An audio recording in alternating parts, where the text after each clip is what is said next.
Bonjour à tous, j'espère que vous allez bien. On se retrouve en cette nouvelle année 2024 pour une nouvelle vidéo. On va parler aujourd'hui d'autonomie et de consommation. On va faire une petite synthèse après 2 ans passés avec l'ENIAC. Mais avant ça, générique.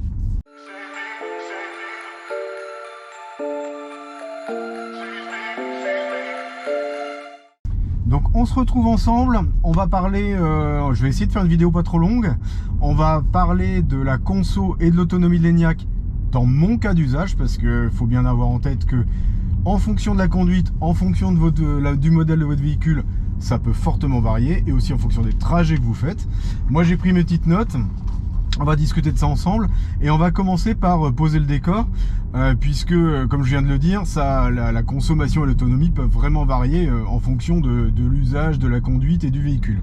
Donc pour rappel, pour ceux qui ne suivent pas la chaîne, je possède un ENIAC Sportline 60 de 2021, donc les premières générations d'ENIAC.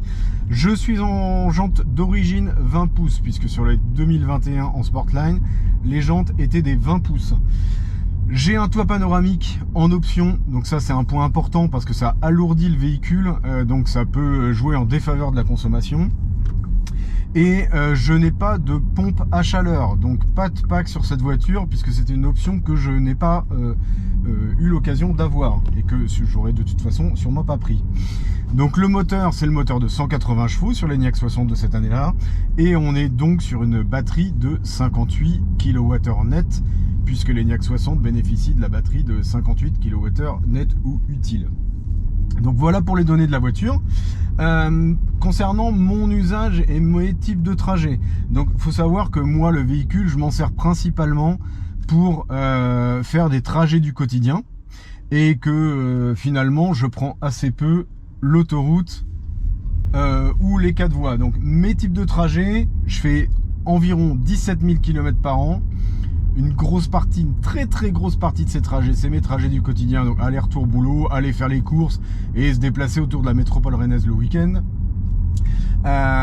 Et puis de temps en temps aller dans la famille ou partir en week-end, ce qui se fait quelques fois dans l'année. Et donc j'ai environ 80% de départementales à 80 km/h, puisqu'en Bretagne les départementales sont à 80 km/h. 5% de ville, 10% de voies express à 110 où je roule réellement à 110, et environ 5% d'autoroute où je roule plutôt à 120 plutôt que 130. Donc ça c'est pour mes types de trajets, sachant que je respecte globalement les limitations de vitesse et que je conduis de manière standard en essayant d'optimiser un maximum la régène. Donc par rapport à ma première vidéo sur laquelle je parlais de mon style de conduite qui était éco-conduite, j'ai actuellement une conduite un petit peu plus dynamique, mais tout en essayant d'optimiser un maximum la régénération pour bénéficier de meilleures consommations et de meilleure autonomie. Donc voilà, le décor est posé. Un point important sur l'ENIAC, et qui avait été aussi relevé par la chaîne EV, notamment quand ils avaient essayé l'ENIAC, c'est que j'ai pu le constater aussi. Il faut faire attention entre l'autonomie et la conso, enfin la conso au dB, pas l'autonomie, excusez-moi, la conso au dB que vous pouvez avoir sur l'écran. Là vous voyez que ça m'indique 14,7 sur le long terme, on va en reparler, et la conso réelle. Moi j'ai pu le calculer, j'ai fait des petits calculs avec ce que m'affichait le véhicule, ce que j'ai extrayé des données de Tronity sur mes recharges à la maison en termes de kilowattheures renvoyés dans la voiture. Et globalement, attendez-vous à avoir une différence de 15%, c'est-à-dire que l'ODB donne une conso inférieure à 15% à la conso réelle, quel que soit le type de trajet, de ce que j'ai pu constater. Donc globalement, vous prenez votre conso ODB indiqué, vous faites plus 15% et vous avez vraiment la quantité d'énergie à renvoyer dans la voiture pour la recharger par rapport à ce qu'elle a réellement consommé. Donc ça, c'est si vous faites de la recharge AC, donc de la recharge à la maison ou sur des bandes 22 kW ou 11 kW, choses comme ça. Je peux pas vous donner cette info sur de la charge rapide en courant continu. J'ai pas réussi à récupérer suffisamment de data pour être parlant à ce niveau-là. Donc en tout cas pour la recharge du quotidien, on va dire, qui n'est pas de la recharge long trajet, bord d'autoroute et autres, attendez-vous à une différence de 15% qui correspond aussi bien à la marge d'erreur de l'ODB, un peu comme sur un thermique où des fois ça vous dira 6 litres au 100, puis réellement vous avez peut-être fait 6 litres 5. Ça, j'avais pu le constater sur mes thermiques précédemment, ça dépend du modèle de votre voiture. Là, sur le DB, il y a une marge d'erreur et en plus, il y a de la perte à la recharge sur le courant alternatif lié au convertisseur courant alternatif, courant continu au chargeur de la voiture. Donc, faut en gros rajouter 15%. Donc, je vais me baser sur ces données-là pour vous faire ma synthèse d'aujourd'hui. Donc, pour revenir à nos problématiques de consommation, j'ai séparé en deux pour que vous voyez bien la différence entre été et hiver. Parce qu'effectivement, sur les véhicules électriques, on a quand même une belle différence de consommation entre été et hiver. Surtout que moi, pour rappel, je n'ai pas la pompe à chaleur. Donc, ça joue encore plus sur la consommation. Donc là, nous sommes en janvier, il fait, vous le voyez peut-être pas, mais il fait 5 degrés sur l'écran, c'est marqué. Et j'ai le chauffage à 19 degrés. C'est mon type de chauffage en hiver. C'est-à-dire globalement, je chauffe l'habitacle à 19. Je préconditionne assez peu la voiture dernièrement. Donc à une époque, je faisais ça, maintenant moins. Donc je préchauffe pas la voiture avant de partir. C'est-à-dire que je monte dans la voiture, je mets le chauffage. Et du coup, je consomme de la batterie pour chauffer mon habitacle au départ. Sachant que moi, finalement, je fais plutôt des petits trajets du quotidien. C'est-à-dire, c'est une bonne trentaine de kilomètres à chaque fois. Donc, l'impact du chauffage est assez important sur mon trajet. Puisque comme je fais de la départementale sur des petits trajets, ma consommation de départ est assez élevée. Puisqu'il faut chauffer l'habitacle à 19 degrés en partant potentiellement de 0. Donc, quand l'hiver est froid, j'ai un gros coup de chauffage au départ qui impacte fortement la conso de la voiture. Et ça, c'est quelque chose que la chaîne EV a aussi indiqué dans son dernier talk et j'avais pas forcément fait attention avant. Donc dans leur talk EV10, ils en parlent, mais effectivement, j'ai regardé rapidement moi l'impact et c'est assez vrai. C'est que globalement, on va en reparler, mais l'autonomie d'hiver est fortement diminuée, mais elle va dépendre aussi du type de trajet que vous faites. C'est-à-dire si vous faites des gros trajets sur autoroute, par exemple l'hiver, l'impact de votre chauffage en pourcentage sera moins important que si vous faites des petits trajets de départemental. Pourquoi? Parce que votre grand trajet d'autoroute, vous consommez plus de base. Alors, votre voiture va forcément consommer plus, quelques kilowattheures en plus aux 100 km. Et donc finalement, la puissance demandée par le chauffage va être diluée sur cette plus grosse consommation et sur ces plus gros trajets. Et en pourcentage, vous le verrez beaucoup moins. Alors que moi qui fais des petits trajets de 30 km sur des départementales où de base ma conso est plutôt faible, j'ai un impact en pourcentage qui est beaucoup plus élevé. La chaîne EV a indiqué dans son dernier échange que ça pouvait situer entre 15 et 40% de la conso liée au chauffage. Et je pense qu'ils ne se trompent pas et qu'ils ont des données assez fiables. Parce que moi, je vais vous montrer quel est l'impact entre l'été et l'hiver tout à l'heure. Et vous allez voir qu'on est complètement dans les clous. Donc, ce que j'ai relevé, moi, par rapport à ma conso. En été, au DB, j'ai une conso d'environ 12,6 kWh au 100. Donc, il y en a peut-être qui vont tomber de leur chaise. C'est faible. Ouais, mais c'est complètement atteignable en conduite complètement standard et en essayant de bénéficier au maximum de la régène. Ce qui donne une conso réelle, si on ajoute les 15%, de 14,5 kWh au 100. Donc 14,5 kWh au 100 pour un bébé de 2 tonnes en SUV, c'est pas mal. Ce qui donne, si on fait des petits calculs mathématiques et des produits en croix, pour une batterie de 58 kWh net, comme celle de l'Enyaq 60, une autonomie en été de 400 km, ce qui colle parfaitement à l'autonomie WLTP qui est indiquée par Skoda. Et ce qui fait que vous pouvez estimer pour ceux qui veulent savoir où ils en sont quand ils ont un peu peur sur les trajets, qu'on fait environ 4 km par % de batterie en été avec un Enyaq comme celui-ci. J'en profite pour vous indiquer le coût. Moi, ça a de mon côté puisque je suis en EDF Tempo et que je charge principalement en heure creuse. Donc j'ai un coût moyen de recharge de 12 centimes du kilowattheure à l'heure actuelle. Ça va bientôt changer au 1er février parce que les coûts de l'électricité vont être évalués. Mais j'en parlerai dans une prochaine vidéo. J'ai prévu de faire une vidéo sur le sujet. Donc en été, 14,5 kWh au 100, ça me donne un coût au 100 km de 1,75 €. Donc voilà ce que ça donne pour mon usage et par rapport à mon véhicule. Maintenant, prenons la conso hivernale.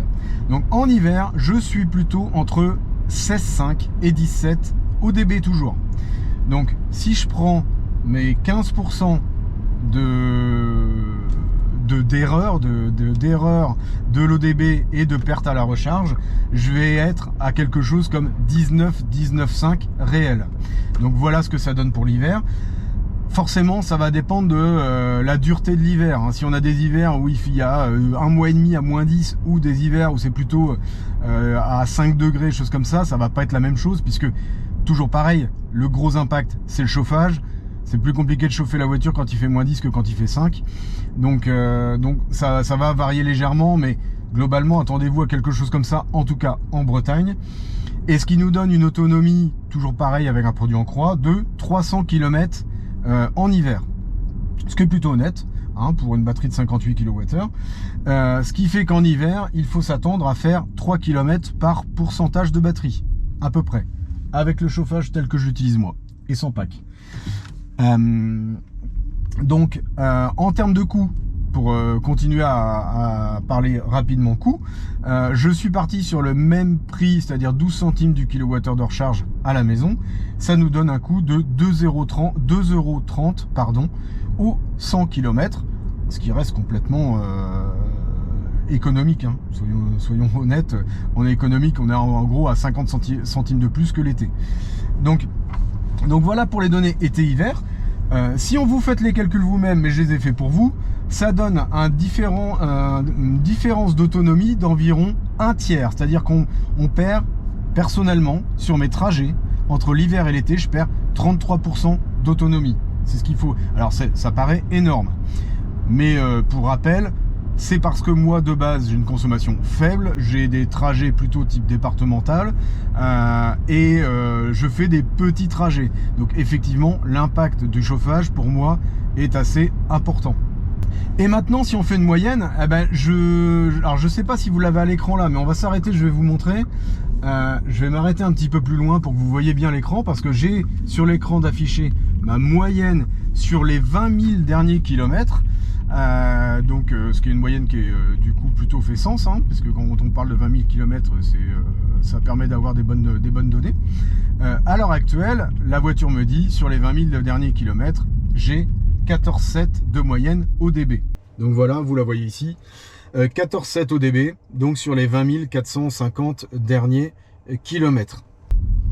Donc 14,7 de moyenne, ça veut dire, si j'applique ma règle des 15%, je suis à 16,9 kWh au 100 de moyenne sur les derniers 20 000 km.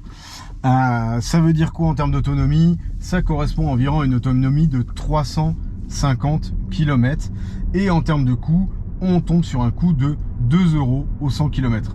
Donc voilà, vous avez une synthèse de autonomie conso de l'Enyaq dans le cas d'usage que j'ai moi, c'est-à-dire du quotidien avec une grosse partie de route départementale sur un Enyaq 60 Sportline sans pack et avec un toit ouvrant panoramique, donc ce qui impacte l'autonomie pour rappel. Maintenant sur la question de la pack, juste pour faire une petite aparté sur la pack, certains peuvent se poser la question de dire est-ce que ça vaut le coup d'avoir une pack? J'en ai parlé dans d'autres vidéos, j'avais eu des échanges sur le sujet sur des forums. Clairement, aujourd'hui, la pack étant une option à plus de 1000 € sur l'Enyaq, si vous n'avez pas de soucis, de problématiques d'autonomie, c'est-à-dire de faire des gros trajets en hiver où vous avez vraiment besoin d'autonomie maximum, la pack ça vaut pas le coup. En fait, c'est pas rentable en termes économiques.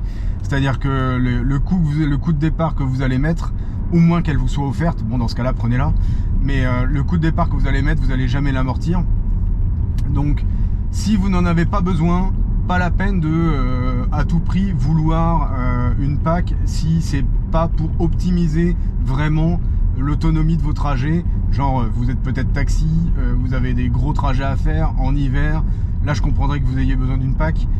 Si vous êtes comme moi finalement, que la majorité de vos trajets, moi sur une journée c'est moins de 100 km globalement, aller-retour, la pack est complètement inutile. Alors oui, ça va vous faire plaisir de voir une consommation moins élevée l'hiver à l'ODB et en réel, mais n'oubliez pas l'investissement de départ que vous avez fait qui va être compliqué à amortir. Si vous avez des datas de votre côté, on est preneur. Pour rappel, l'objectif de la chaîne, c'est de partager l'expérience sur nos véhicules électriques, en l'occurrence sur l'ENIAC. Donc n'hésitez pas dans les commentaires à mettre vos infos, vos données de conso pour les autres qui regardent ces vidéos. Et puis surtout si vous avez un autre modèle d'ENIAC, genre un ENIAC 80, un 80 Sportline, un 80X, ou voire même s'il y en a qui ont déjà le dernier 85, je suis pas sûr qu'il y ait déjà des livraisons de fait sur les nouveaux 85, mais n'hésitez pas à nous mettre vos données par rapport à vos usages. Surtout précisez bien quel usage vous faites de votre véhicule, parce que peut-être que vous faites beaucoup d'autoroutes, beaucoup de 4 voies, ça va complètement changer la donne. Donc c'est intéressant pour tous ceux qui nous regardent d'avoir ces données, ne serait-ce que pour ceux qui sont intéressés à éventuellement prendre un ENIAC. Donc voilà, j'espère que cette vidéo vous aura été utile, qu'elle vous aura plu. Comme d'habitude, je vous dis à bientôt pour une nouvelle vidéo. Cette fois-ci, ce sera probablement sur EDF Tempo et la recharge de la voiture électrique. Je vous dis à bientôt. Allez, bisous.